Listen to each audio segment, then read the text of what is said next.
Bismillahirrahmanirrahim. Alhamdulillahi Rabbil Alameen. We would just like to update you on basically where we are as a community and our new scheduling and what have you. We just got the news that the ICIT, whatever it is, Institute of Contemporary Islamic Thought. Excuse me a second here. Y'all just stand by. I'll be right back after a station break. Yes, indeed. Now, I know y'all can hear me anyway, because it's a good modern type camera, but we want to start all over again.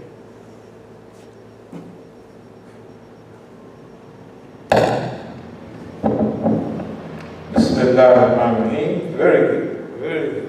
Okay. Bismillahirrahmanirrahim. So basically, we're in a tremendous global situation.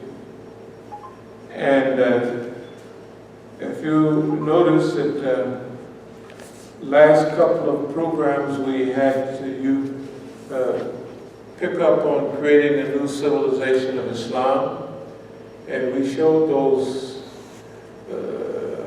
on the 9th of June and a few other times.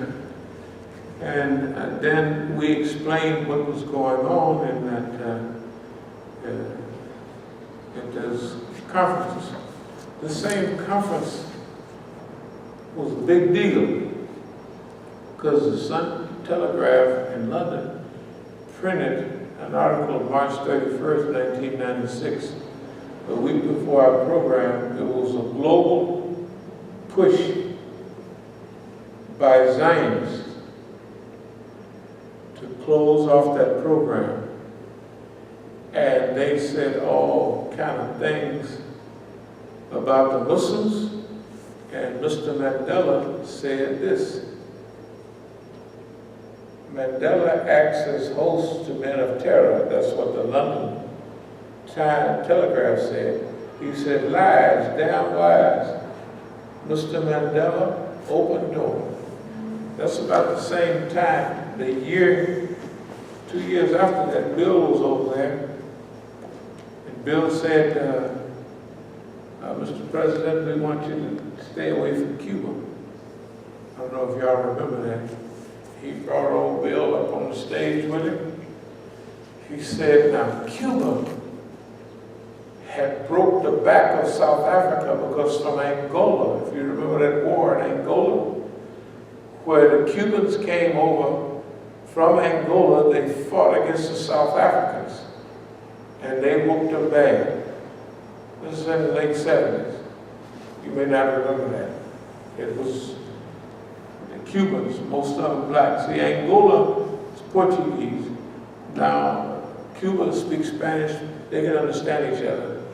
They're sister languages, very close. Cuba came over. That's what loosened up South Africa a lot.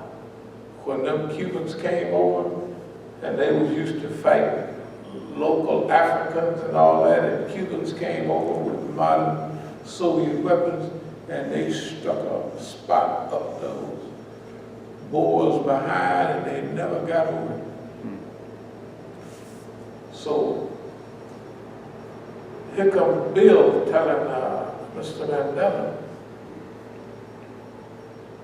we would like for you to kind of pull away from Cuba. So Mandela, just look it up, Mandela, Cuban state, Mandela, Bill Clinton. Mandela brought him on stage, and Mandela said, as for those who try to tell us who should be our friends, he said, those people stuck with us in our darkest hour. You know what I mean?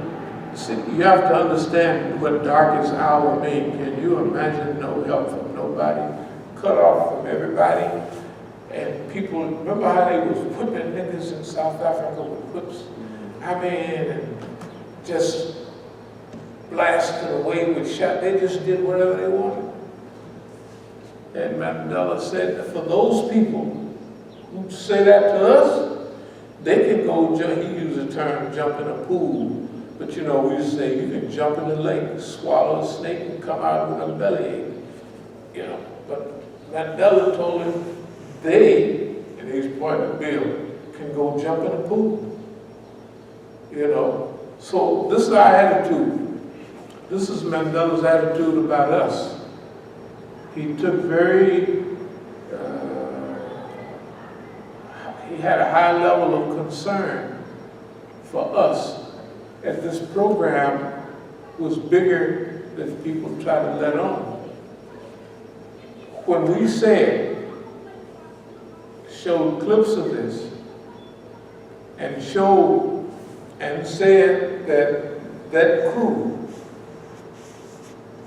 after the death of Dr. Khalid Siddiqui, dismantled this crew here that was there, and Gayasuddin and those brothers in London who were a part of the institution worked together. These people was on two teams, but they was all the same team. Because just before they broke it apart, the crew in London, from Manchester, in fact, you know, Manchester, they was calling me the other team. I'm considered on the Muhammad al-Asi, Zafar Bangladesh team, right? So remember, they all on the same team. So they want to try to confuse me. So they invite me to come to London and to come to Manchester to speak. So they think you like the platform and everything. So I called Zafar. I said, yeah, the brothers called me from Manchester, talking about they wanted me to come over. So what's up? Well, of course I didn't go. They was trying to, okay, there's so much stuff going on in the background. You can see why they took IT, triple IT, whatever they call it, off the thing. Because I was going to continue, don't worry, we put it right back up. Unless the brothers pretended to download, and they gave me a blank thing, our brothers downloaded everything. Because we knew when we open up on them, they're going to shut it down. Of course, I have my own copies of most of those. Anyway, you know, we're all complimentary copies. So, yeah, I got most of them. I got that whole conference myself, and we all got our complimentary copy. But all the other stuff, see, here's what was going on. I'm going to get to our subject, but to understand what's going on, we not no local niggas. We stayed in on the essence at the highest level of Islamic movement for the last 38 years, on the highest levels. Many of the things that are going on, we anticipated them because the natural processes. They say revolutions devour its own children. That didn't happen in Iran, but a few got devoured, and a few, they're going to have teams playing for position. The good revolutionaries are going to all go home, go to the university, go plant their garden. But the Muawiyahs, the slick ones, they playing for position. When one didn't get in a position, I watched them step by step. That's why I gave that talk in New York before the ambassador in 1990. I gave this talk, I think I showed some of the paperwork from 1990 in New York, yeah. About it being a sewer, diplomacy being a sword, they'd already started then. The minute Imam Khomeini died in '89, they started the Hujjatis, the ones that didn't believe in al-Faqih, the ones that want Iranian nationalism, an Iranian state, the ones that don't want to help Hezbollah, the ones that don't want to help us. Right? All the Uncle Toms from Marzi al-Hashimi that you see right there on Press TV, the people they invite on Press TV. You notice you don't see me on Press TV anymore. Why? Because they got a hint. The last time I was on there, they got a clear hint that I'm not, I'm coming with what's going on. That's why they'd asked me a question about red, blue, and green, and I told them orange, yellow, and black is what's happening.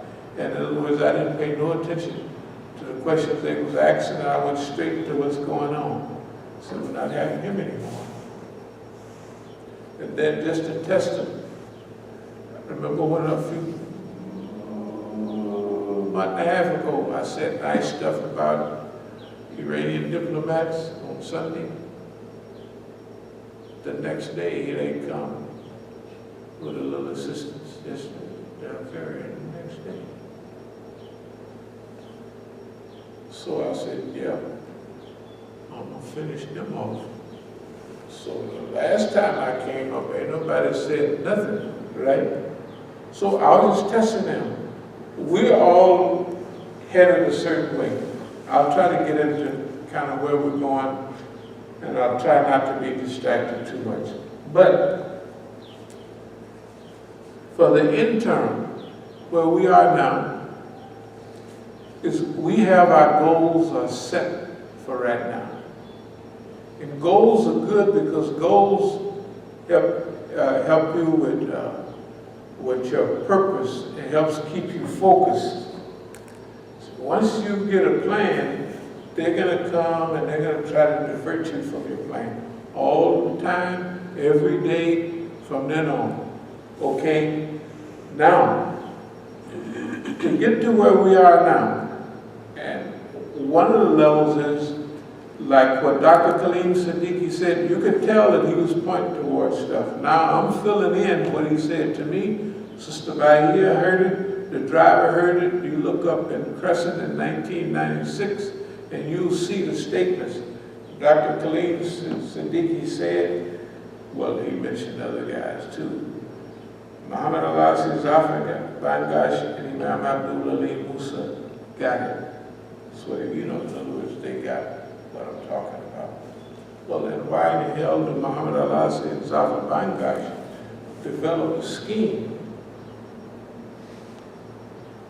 to get rid of the brother?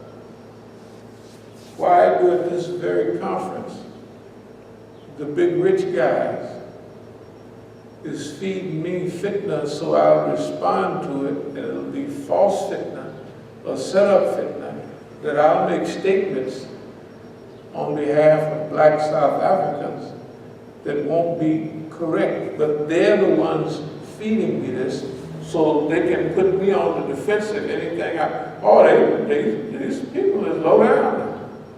You gotta remember, all of them in on it, and they using all of their stuff, and I'm there by myself.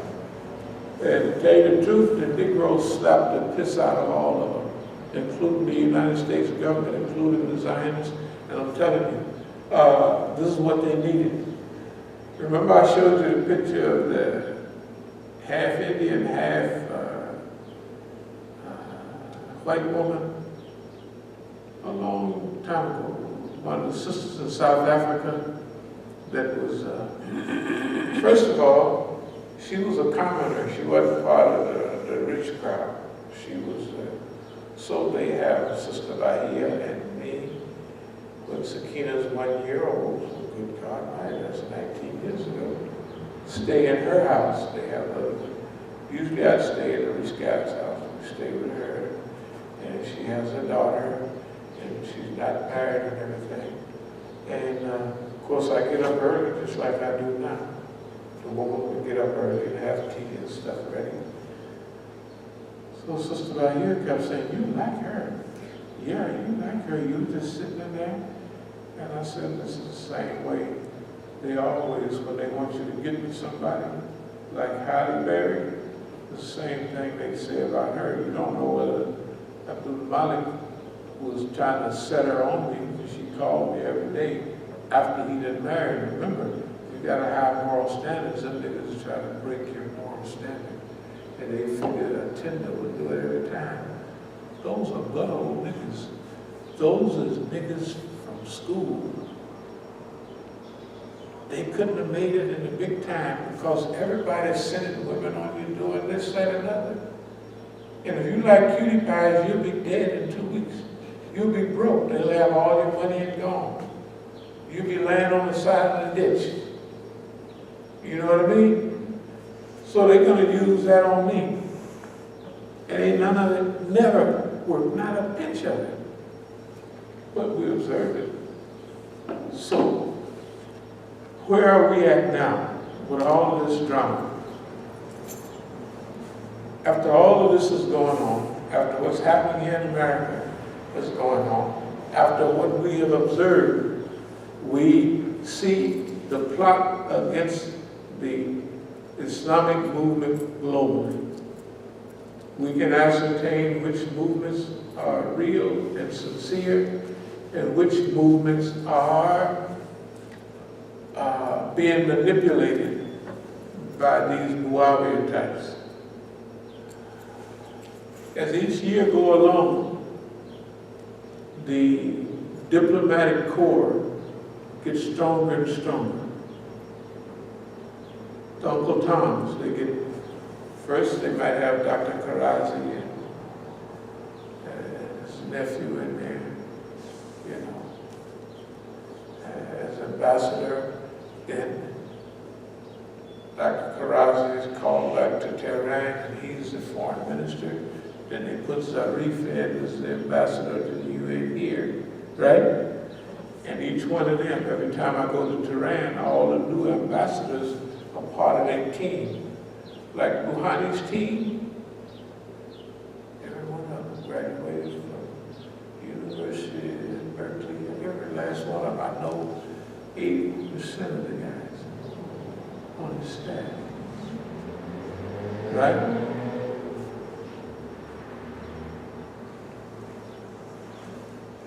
Their problem is this.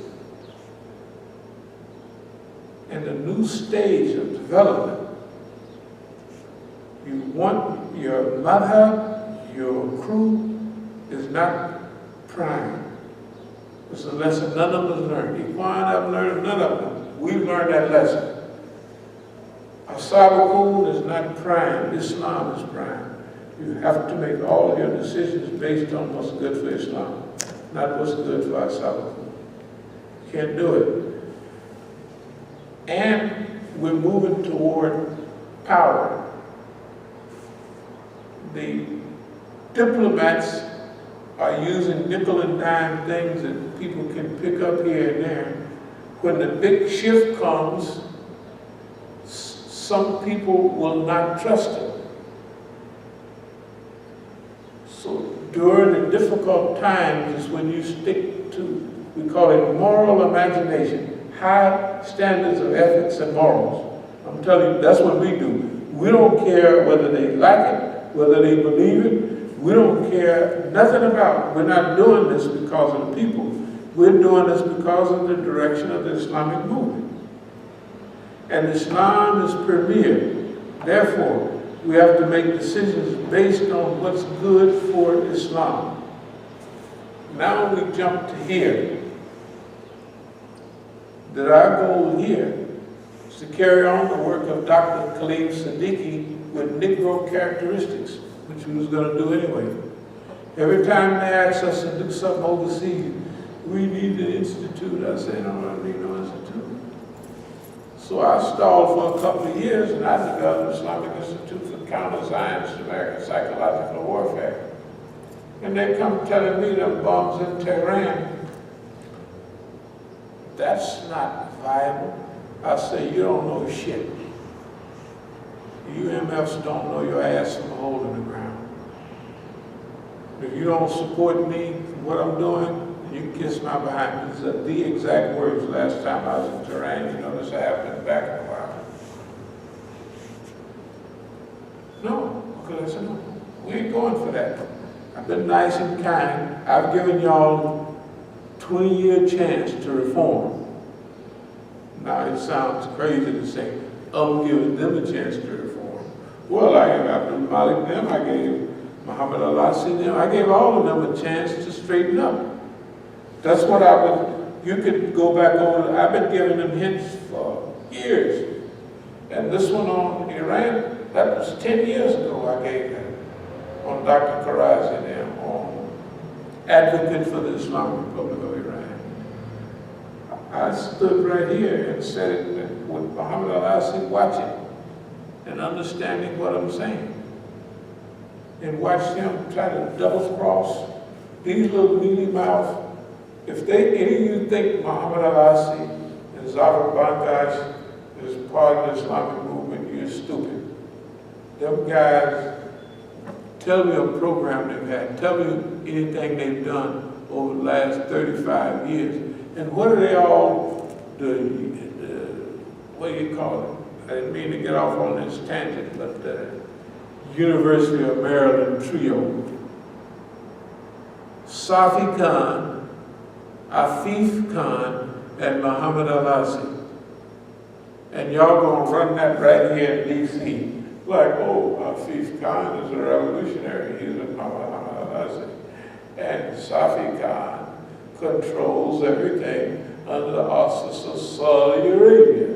Therefore, you got these three bums controlling every aspect of the Islamic movement here, every aspect, right? Muhammad al-Asi is sitting out there misguiding the Iranians, right? Supposedly revolutionary. Afif Khan is helping him with commentary. I didn't mean to get on this, but I'll have to go on and tell it again. The big deal in South Africa was this. Dr. Khalim Siddiqui was putting forward a proposal. One is ideological. That's why he was pushing Muhammad al-Asi. The other was functional, and he said it. Imam Musa have had every experience from the slave ship to the jumbo jet. The experience, that's what he said in front of everybody. This is the combination. This is the dual attack approach. What did all of them do? Cut Imam abdul-Alim Musa's throat. And every time I get ready to take a proposal for the whole movement in North America, here come Afif Khan. I'm taking them a PowerPoint presentation.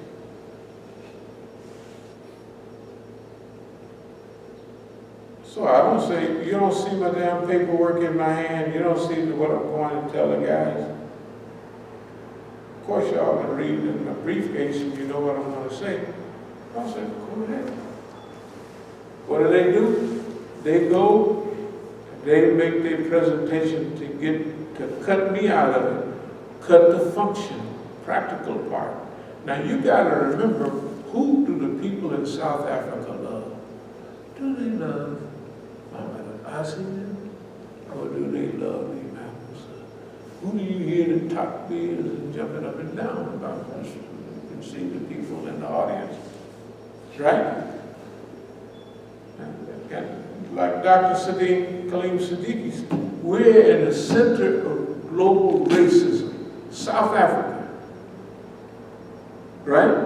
And I'm explaining to the whole world of Muslims about colonialism and racism and shooting out into the stratosphere to where all of them are victims and participants in racism. And what he's saying, this man had just told us stuff we've been looking at all our lives and didn't even see. He didn't explain racism in ways that, good God Almighty, right? That's what Dr. Khalim Siddiqui said. So whether it's jealousy, whatever it is, They go the ideological route, not the practical route. That's why, number one, they went to put all that money in Muhammad al-Asi's. You see where it's printed in South Africa, right? All the money will go there. No money will go toward functional stuff. None. And they'll ease me out of inviting me to South Africa too. Or when I do come, they'll shift me off to the side and go over where there's nothing important going on. Or like when I'm going the last time, and the big program is on Friday, so I leave here on Wednesday. In Atlanta, they took me off the plane, took me downstairs in customs. They usually do that when you're coming in. And first we're sitting upstairs, and Muhammad al-Asi hadn't got on the plane yet. In Atlanta, we both get on the same plane. So they moved me. Why? Because I noticed the plane still ain't moving. It's because Muhammad al-Asi hadn't got on there, and his wife. And if they don't send the plane, if they send the plane and he's missing, he'll be in the same shape as me. He'll be getting there when I don't catch the plane. They take me downstairs. So they take me downstairs, hold me for a minute, okay, you can go back upstairs. So the plane is gone. Muhammad al-Asi is on it, and his wife. So the program is on Friday. So I don't get there Thursday. I get the plane on Thursday and I get there on Friday. Guess what? Nobody knows, nobody cares. They pretend like I don't exist. Nobody even tries to figure out what's happening because they're the ones who arranged it. So I don't participate in the big main conference on Friday. So you know what I did? I get there Friday night. So I just hang at the airport. I said, I know so many people. I'll just wait a while. So finally, some of the brothers from Jamaat al-Tabligh, you know Jamaat al-Tabligh, they came through. I said, hey man, any of y'all going back to Lodium? That's near Pretoria. We're going to Johannesburg, but then one of the brothers is going to Lodium Saturday morning. So I go hang out at a big Ijtima with Jamaat al-Tabligh. Wonderful. I get to hang out with all them bums.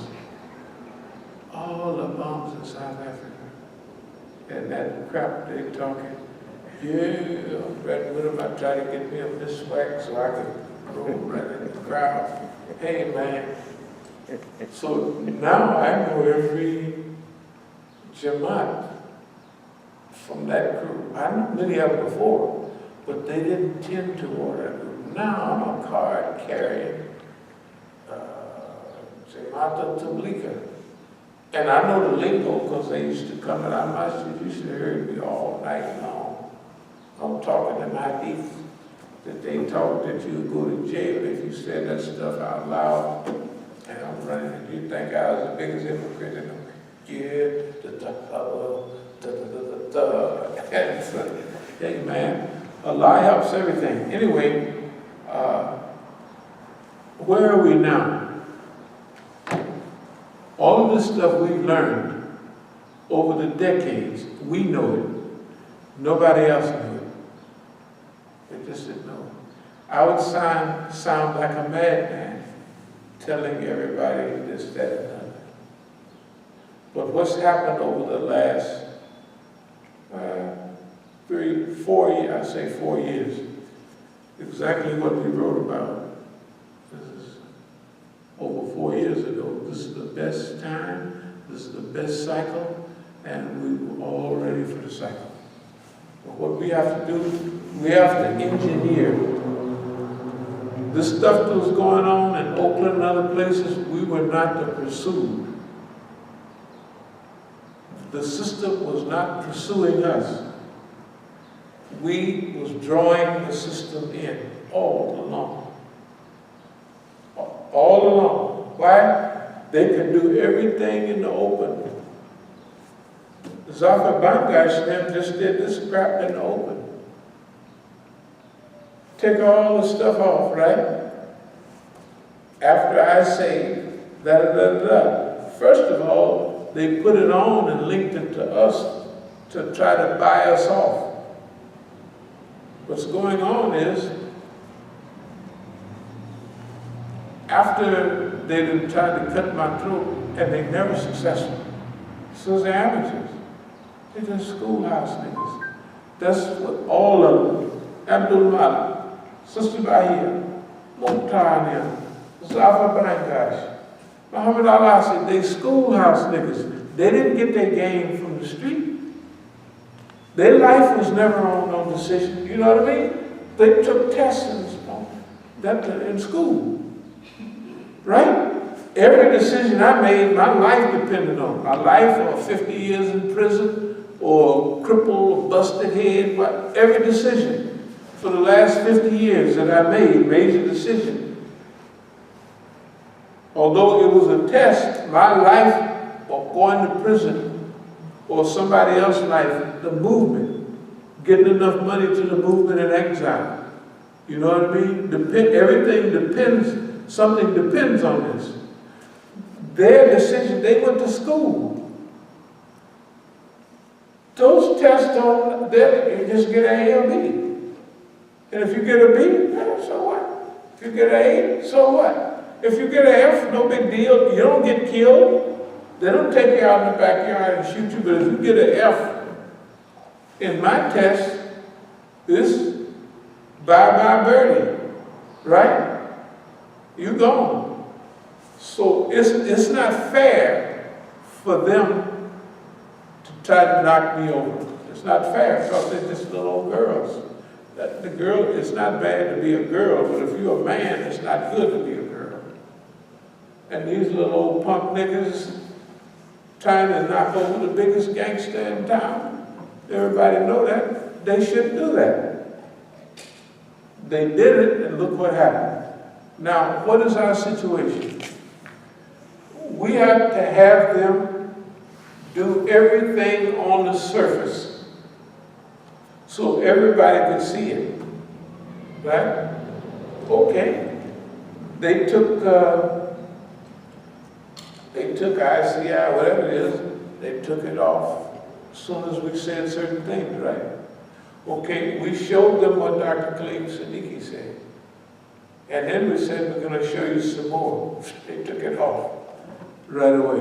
Okay, that means we anticipated that. So we had the brothers download it. Unless they blank downloaded it, we got everything on whatever it is already. Because we knew what we were going to do. We anticipated their behavior. We anticipated their program. I'm just going to have to force myself to focus.